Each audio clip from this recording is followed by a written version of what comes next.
বিসমিল্লাহির রহমানির রহিম।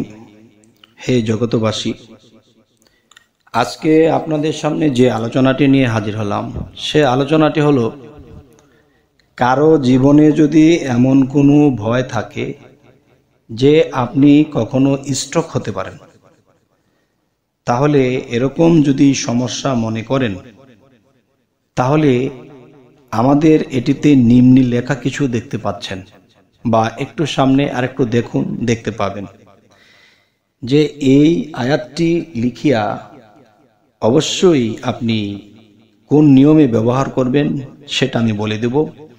তবে আরো কিছু আলোচনা, সেটি হলো, কেউ যদি মনে করে যে আমার হৃৎপিণ্ডটা কাঁপে বা আমার হৃৎপিণ্ডটা স্থির থাকে না, আমার ভিতরে ভয় লাগে, আচ্ছা, এমন যদি মনে হয়, আর যদি মনে হয় যে না, মনে হয় এমন একটা অবস্থা যে আমি হঠাৎ করে কেউ আমাকে ডাক দিলে হৃৎপিণ্ড লাফাতে থাকে, আর যদি মনে হয় কেউ যদি আমাকে হঠাৎ করে একটা ফোন করে এবং ফোনের মধ্যে যদি একটু উত্তেজিত হয়ে কথা বলে, তখন হৃৎপিণ্ড লাফাতে থাকে, মানে তেমন একটা ভয়ের কিছু না, তারপরেও এমন লাগে, এর কারণ কি? আচ্ছা, এরপরে কেউ যদি মনে করে যে সামনে তার একটা ভয় জাতীয় কিছু বিষয় আছে, যতটুকু ভয় লাগার কথা না, এর চেয়ে অনেক গুণ, 10 গুণ তার ভয় ভিতরে কাজ করে, তখন দেখা গেছে এই বিষয়গুলা কাউকে বলতে পারে না, সইতে পারে না, কইতে পারে না। তখন কি হয়, এই মানুষটি আতঙ্কে থাকে এবং তার হৃৎপিণ্ডটা লাফাতে থাকে। যে দেখা যায় যে যারা জিকির করে, জিকিরকারীরও তো কিন্তু হৃৎপিণ্ড লাফায়, কিন্তু সেই লাফানি কিন্তু এটা নয়, এটা কিন্তু মানুষের একটা রোগে পরিণত। তাহলে আল্লাহ তাআলা কি বলেছে? আমি এই কোরআনটা দিয়েছি আমার দোস্তের কাছে, আমার মোহাম্মদের কাছে, তাহলে এই কোরআনের আইন অনুসারে বুঝে শুনে যদি কেউ চলে, ইনশাল্লাহ সে সুস্থ থাকিবে। তবে আজকের যে আলোচনাটি হলো হৃদয় কম্পনের তদবির।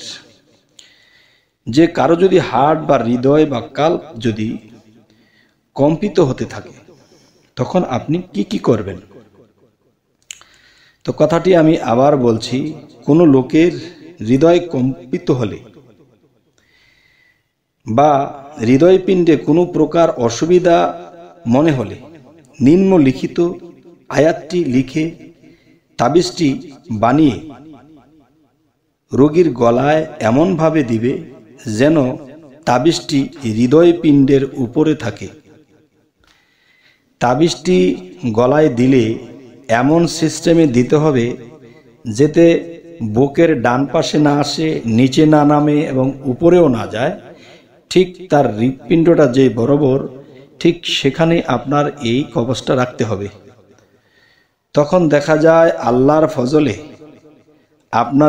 আপনার হৃদয় কম্পন কমে যাবে এবং কোনো কিছুতে ভয়ভীতি বেশি পেলে হৃৎপিণ্ড যখন লাফাতে থাকে, তখন আরো ভয় বেড়ে যায়, স্ট্রোক করার মতনও একটা ভয় থেকে যায়, তখন এ হতেও আপনি রক্ষা পাবেন এই আল্লাহর কালামের দ্বারা।